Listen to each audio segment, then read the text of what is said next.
Ahliňize salam, kanala hoş geldiniz.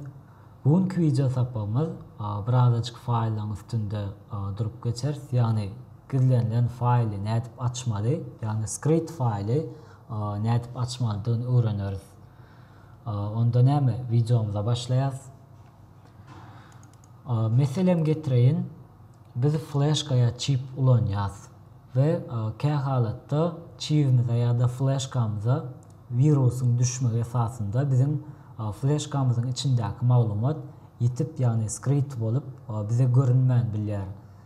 Meselem meniň 2 GB flashkam, yani swojstwodan girýän we seretden 496 MB flashkamda maglumat bar. Ve flashkamyň içine girenimde şular ýalyk boş, yani hiç maglumat görkezmeýär.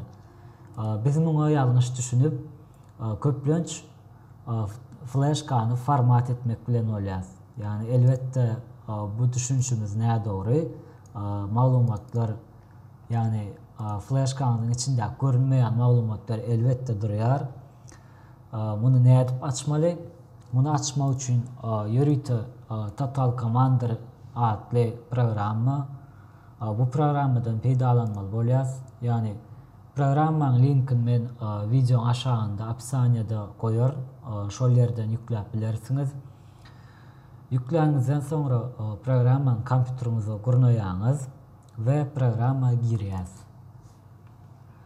Programma girýäs. Bu ýerden biz flashkamy saýlaýas. Meselem meniň flashkam F. Şular ýalyk flashkamyzyň içindäki maglumatlar şular ýalyk çykar.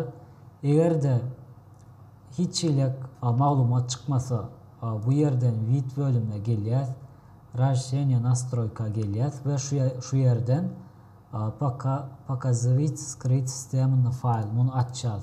Bu şu wagt yaptyk we täzeden de meselem sizde şular ýalyk flashka girenizde, şu ýerden girenizde şular ýalyk flashkanyň içindäki faillar, maglumatlar çykmasa täzeden şu video gelýäs, Расширение настройка gelýäs we bu ýerden показывать скрыть системный fail, yani muny açýas.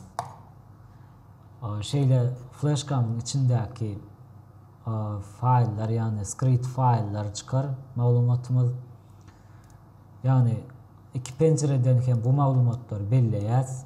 Maglumatları bellemek üçin klawiaturamyzdan Ctrl ve A harpy basmak bilen emmesini belleýäs.